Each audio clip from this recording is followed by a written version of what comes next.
If you're looking for proven ways to take your fundraising results to the next level, you're in the right place. Welcome to the Intentional Fundraiser Podcast, hosted by Tammy Zonker. Tammy has trained and led thousands of nonprofit organizations to collectively raise more than $500 million and is also recognized as one of America's top 20 fundraising experts. This is the podcast where Tammy equips and empowers amazing fundraising pros like you to transform your fundraising so you can transform the world. And now, let's hear from Tammy. Today, I'm excited to talk with Martina Naradova from Czech Republic. I had the privilege of meeting Martina at the Western Canada Fundraising Conference, where we were both speakers, I think it was several weeks ago. Martina has been involved in individual fundraising since 2015, when she became part of the Amnesty International fundraising team. She has worked in telefundraising as a frontline caller and progressed to the in-house team to serve as a donor care team coordinator.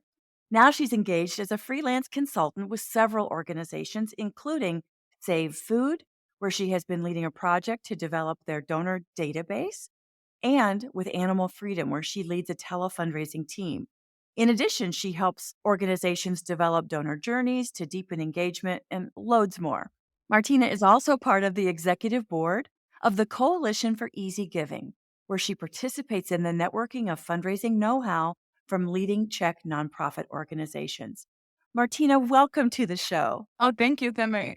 It's really nice to be here, and I'm really honored today to be here with you. So thank you. It's really our pleasure. We have a lot to learn from you.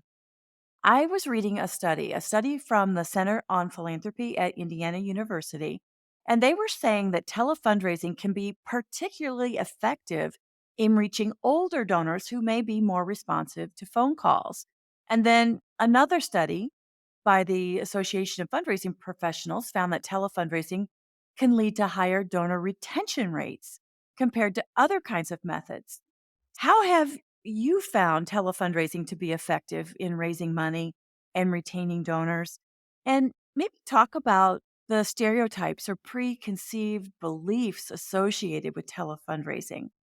Okay, so I really believe and I really know that telefundraising can be effective and very effective in good combination of fundraising tools and donor journeys and so on.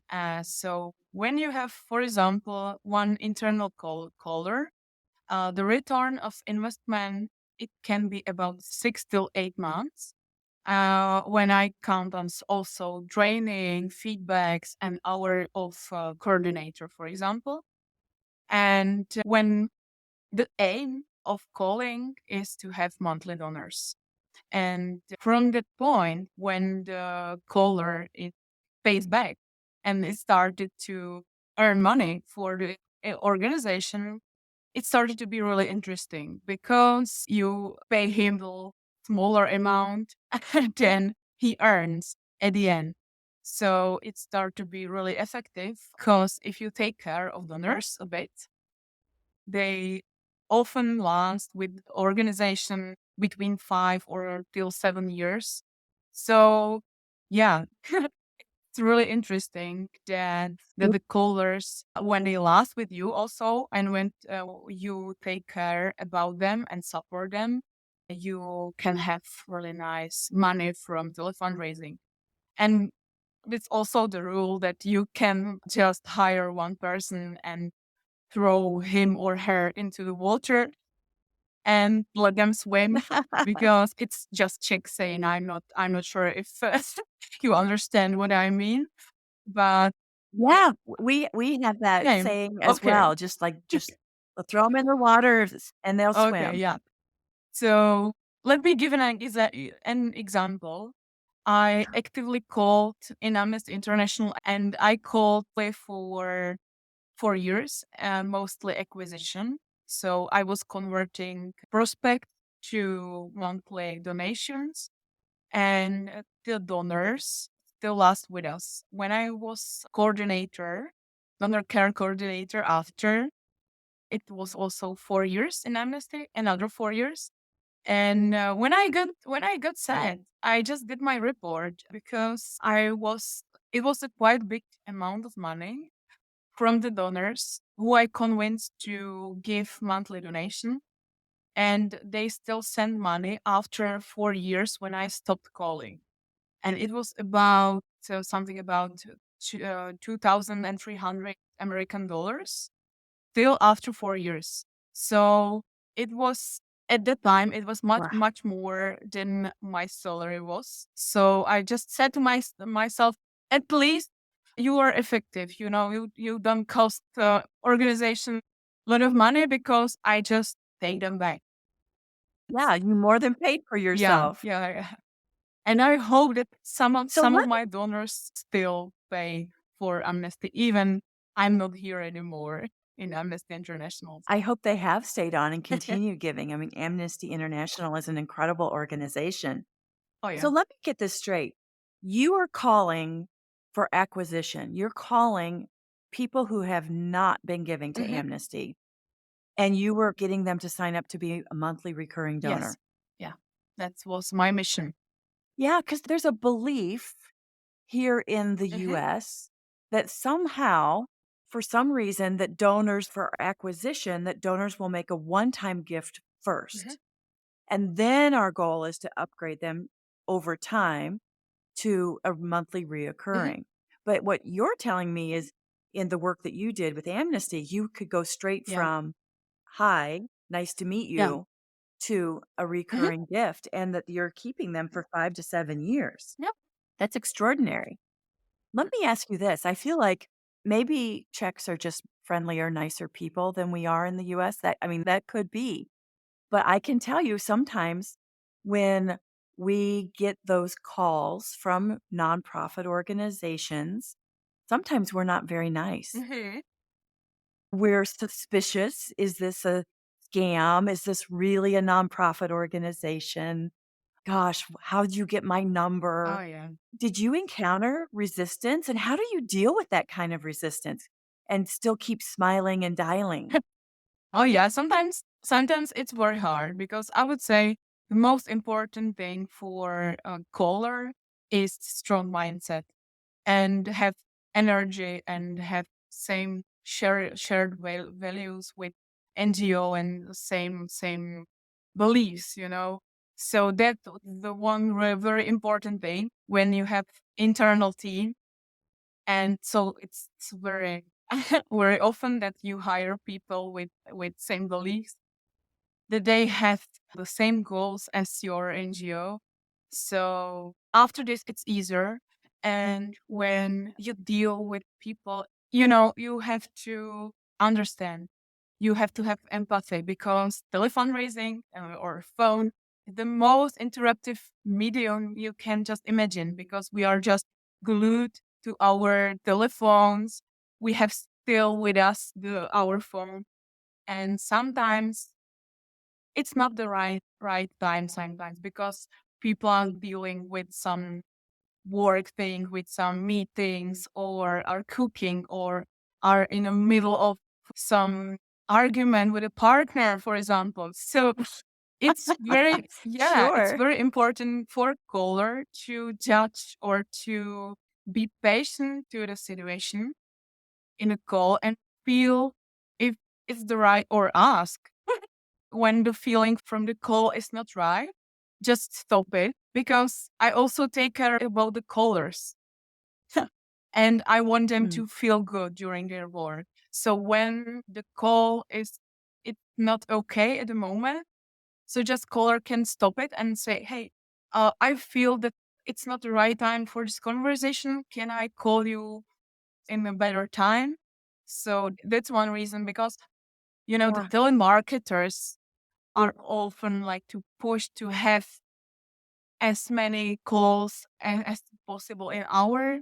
And in non-profit calling, I would say it doesn't have to be so high number because the donors will last with us. If the goal is monthly donation.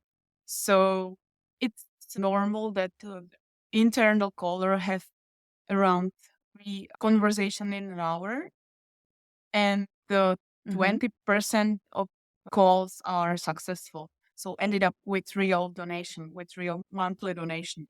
So yeah. And that's the Interesting. number from acquisition calling to only like prospects or leads. We called people who just signed the petition in amnesty. And we also needed to fight with our stereotypes because we were afraid to call people which are just while with us, just a short amount of time. So we wait for people to sign for petitions. And after we call them. But during the times, we started to feel, okay, let's try the third petition once. And after we just skip to people who just signed the petition recently, and the, the rates were the same. It just, yeah, it's just evolution. I don't know. So, Yeah. I love that there is a system and there are specific measurements that trigger action. So it's very repeatable. And again, you can begin to forecast based on that repeatability. So again, you're calling really cold calls to people. They're not quite cold because they've signed a mhm, petition and they've signed a petition at least 4 times before they get a phone call.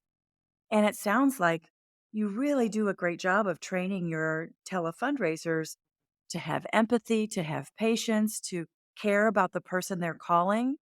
And when they do get that occasional grumpy person who might be having a bad day or it's bad timing or, maybe they're dealing with a sick child, yeah, who yeah, for sure. knows? Like we all have stuff.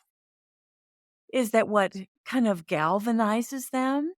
Is like this love of amnesty or the love for this organization. It kind of galvanizes me to keep calling and to not get discouraged. Yeah, So I love that. I yeah, think it's, I agree. and the fact that you said you can statistically 3 conversations an hour Yes.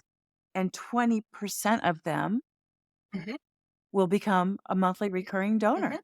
So that 20% conversion is from the 3 conversations you have an Hmm. hour, not the 20 voicemails Oh, that you yeah, left. yeah, for sure. So, from your experience, what is the key to success with telefundraising and what should we avoid? I would say the key thing is to also not just do it in some office when nobody can see you, but also like to promote your work and your successes inside the organization. Because we as a fundraiser often deal with some question, what are you doing there? And it's Yeah. sometimes happen that CEO doesn't or don't believe to your work or want to control you and so on. So the one of the most important advice is to also sell your work inside the organization and show the results because you have to have your colleagues on board. It's very important thing because telemarketing, telefundraising is very connected with lead generation. So with some activities of PR, of organization, of appearance online, if you are seen, if you are getting bigger, if you have more and more prospects and more people to support you.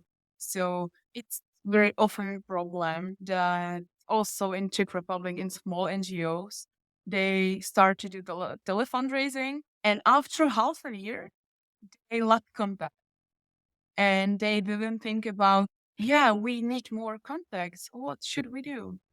So yeah, that's the whole system of gaining new leads and doing Mhm. telefundraising. It's a really important point. I mean, at some point, you could easily exhaust your Mhm. prospect list. And so to continue the marketing piece, whether it's signing petitions or inviting people to sign up for newsletters or engage in social media in some way to share their contact information with you, it really is that and Mhm. strategy.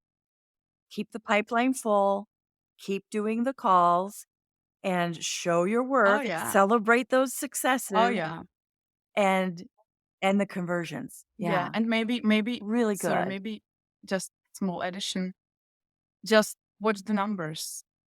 Do reports. It's very important because you can be lucky and hire really good team, really good callers at the first job, but it's often necessary to, I don't know, work very hard on the calls, on the cooperation with the callers. Yeah, so watch the numbers. So that's why I'm clarifying these numbers and really take care about them, about the callers, because it's it's kind of unique combination because you need to be really brave to call people because it's hard. You can see them. No one likes calling, I would say. A lot of people are just too shy or just, I don't know, can see the other people's face or reaction or body language. So it's really hard to make conversation also with someone who you don't know. But the important thing for caller to know is that they have something in common. That's the support of the same organization where he or she is sitting in or calling for. So that that's the point where it gets easier for both sides, and the strong mindset and yeah, the fall, as we said before, when some call is not, it's not right, or it doesn't feel right to call. It's often not because of the caller. It's often that the people, the person is dealing with something or just don't have a day. It happens. It happens. So give it another shot. Yeah, so if it happens to us, it happens to Oh everyone, yeah. right? Some days we just have an off day. Oh yeah. Yeah, so I think it really would take a lot of courage and a lot of confidence I mean, to call strangers and ask for Mhm. money, ask for support. I mean, those of us who do traditional donor development, face-to-face donor development, it's hard for us to ask for money sometimes, and we have a relationship. We know the people. Mhm. So I just really acknowledge the courage and the confidence it takes for telefundraising. Yeah. Martina, do you know how big is the telefundraising market? And I wonder if we're missing a big opportunity here in the US if we aren't using this fundraising channel. It's really hard to say how big it is. In Czech, it's growing. As far as I know, the big international NGOs in terms of Europe and UK, they are often using or implementing telefundraising as channel for donor care, but also for acquisition of new donors. Let's say I just know about Amnesty International, about the UNICEF, Greenpeace, but some Western European countries prefer to do face-to-face fundraising more. The face-to-face, just go to Yes. street and ask, cold contacts, cold people, which they who never heard about this organization, if they do take care about or are interested about human rights and so on. So it's really hard for this region, I would say, because face to face here it wasn't never so successful as in Western European countries. Maybe because we have kind of we it's said that Czechs have hard shells. It's not typical to be so open in public. Maybe our mentality is different. That's maybe one of the reasons why fundraising to warm leads works better. I don't know. I don't know. I also heard that this fundraising tool is not so typical in Canada, maybe as you said, also in America. So yeah, I would say it's blank space in the market. And I would also add that it's not so hard. You have to find right people to do it, train them well, or have a mentor for it, and it's not so hard. It's just about pick up the phone and try it. Because, in history, in my fundraising history in Amnesty, I was testing animal for everything because we just started when I came into the office before I did face to face.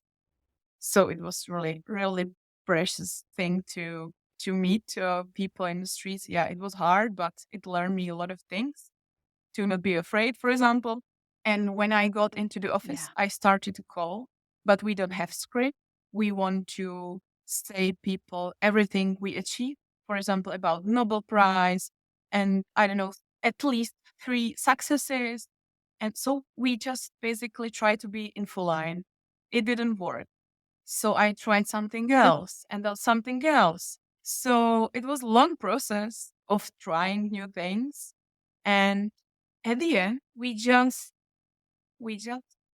ask people about what is their topic, why they sign a petition. And it's really simple. It's so simple. Just ask people about their values, about their beliefs.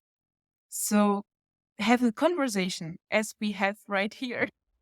So ask them Yes. why they are interested or why they are just angry about something, because it's also emotion that drives the change. People just stood up and do something. So it's same with monthly donation and with fundraising. Yeah.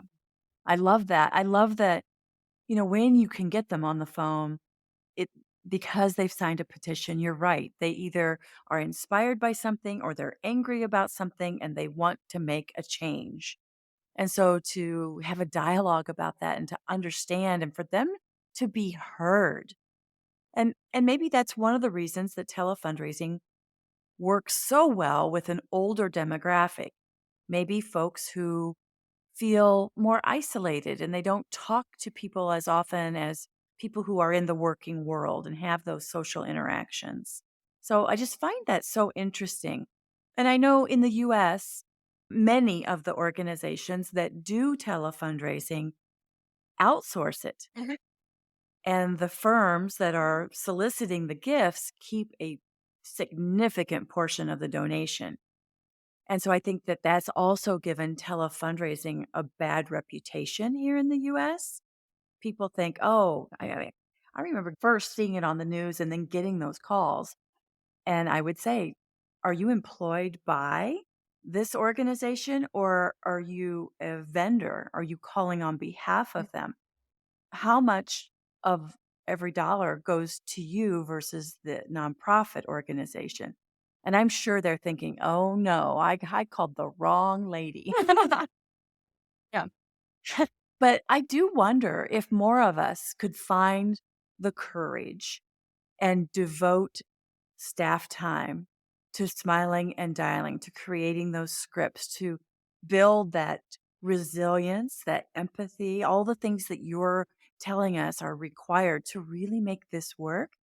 If we were to invest in our own resources with, again, as you said, staff members who are so passionate about the work we do, who could tell stories on the phone. And I want to ask you about storytelling too. Maybe we would be more successful in acquisition or even calling one time donors at lower gift values and inviting them to consider becoming a monthly donor or calling volunteers, more of a warm acquisition. So, calling people who have generously given their time but have not made a financial contribution to the organization. I think there's opportunity that we're just not maximizing. And I acknowledge it's tough. When you're working with a client and they really want to work on retention of first time donors who gave to that telefundraising campaign, what do you suggest? How should they go about retaining those first time donors from your point of view? One of the first thing I would recommend is to don't wait too long after first donation, because it's often that NGOs are a bit scared to ask for more, and they often wait a year or half year or a couple of months, and that's right. I would recommend just after first donation. I think it's everyone does it. I hope so. Thank them, send really nice email. Yeah, I think Hopefully. it's automatic right now. But don't wait with second ask too long. Maybe send second mail and third one with donation button. And after, call and ask. Ask why they did the first donation. Speak with them about their beliefs about them. When I train new callers, I always say them the call shouldn't be about you or about the organization. It should be about the donor. Because when this person just say loudly what they believe, what they want, what change do they want to see in our planet? It's really Yeah. motivating when the person just hear it. And after the caller just have easy work. The caller just can say it again and ask for donation. Yes. And it's not so Yes. hard when the person is willing to answer the question, when it's willing to, have a conversation. And if not, it's not maybe the right time. No, maybe next time. You never know.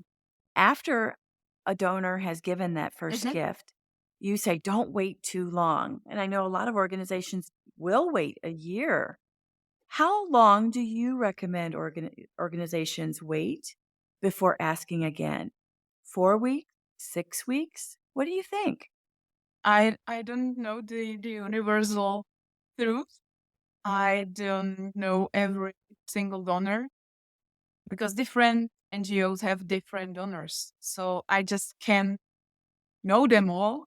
So try 6 weeks, but maybe Yeah. you can try 4 weeks. And in one of my long-term cooperation in Animal Freedom Organization in Czech Republic, it's a small NGO, and they are crazy. They have 5 times more monthly donors than they have 2 years before. They just really figured it out. Yeah. Wow. And they call them immediately. It takes a couple of So they days, call them to in. process the prospect and to have some caller at work to call them, but they do it immediately. And the results are quite similar with organization who wait month or 2 or 3. So yeah. Amazing. So talk about the role of stories. What role do stories play in telefundraising or in the work that you do? It's really important also as in online to tell the story, show the effect you had in the world, show the result of your work. And by story, it's really important and a really nice way how to evoke some emotion during the call. I say to my organization where I consult that when the call can be about person, the prospect or donor. I often say donor because I want to see what I want to in real life, I just see the prospect as a donor already. I often call Yeah. them It's donor. almost as if you're manifesting that they will Oh become yeah. a donor. So let's just start by calling them Yeah. that. When the conversation with Fun. Love it. donors can be about them because they don't want to talk about their feelings and they believe so much. Now you have in your pocket storytelling. It really works. When the person don't want to talk with you, you just can use storytelling. And it's really nice way. And we spoke a bit about external call centers. They can do great job, but they are more expensive and you just need to watch more about the numbers and also about the quality of calls. It's really issue because when you have people and they often don't know much about the organization and don't have strong beliefs. I'm trying always to watch about these things and trying to hire also for cooperation in external team, people who want to do it, who do care about animal rights or human rights and so on. But sometimes it's hard to achieve. And you can tell the coordinator of external team, hey, I want this lady. It's not possible often, but you can have also storytelling in call scripts, because we work with some external call center as well. And I just wrote very short storytelling into the script. So the call sounds much more better. So when you can incorporate the story into the script, even if it's a call center, it's not an employee who is directly affiliated with the NGO or the nonprofit, they don't necessarily have that passion. You kind of can write that passion in to some degree. Yeah, it's really good. So, last official question. What do you tell your clients who might want to start up or maybe even pilot a telefundraising program? How should they get started? Do the numbers. Or maybe, Do the numbers. It's a math game. Yeah, because you need to show your CEO something. When you need to have some investment to telefundraising, you need to do the counting. And maybe before you do it, to ask mentor or people who have some experiences with telefundraising. And that's the reason why I really like cooperation among NGOs in Czech Republic, especially at the platform Coalition for Easy Giving. And they share the organization which are just inside the coalition. It's like safe space, and they share the numbers. The numbers, as I said, the conversion rate and amount of calls in 1 hour and different campaigns results, they are willing to share among themselves. So it's really nice when you just can get some information and paint the vision or the cost and do it more. All right. So, Martina, at the end of each episode, I like to ask a few rapid fire questions to get even more value for our listeners. And the first question is, what's the best fundraising advice you've ever received? It was a recent one, and then it was that the good fundraiser was at least once fired from the work. I love that. A good fundraiser has been fired at least once. Because fundraisers shouldn't be scared, and sometimes isn't very well accepted, because you dare to do something and try something and just show the numbers. Yeah. But to be brave, to be entrepreneurial, to kind of push the boundaries, absolutely. We do need to be courageous to be fundraisers. Martina, what book do you recommend to our audience and why? Recently, I just read a short book. It's from Austin Kleon. It's illustrated book about creativity in the digital age. It's just really fun and nice book, and it's called Show Your Work. And I think Show your work. Show Your Work. And it should be read by every fundraiser, I would say. Beautiful. What's your favorite fundraising application or tool? Oh, I would say it's Czech one.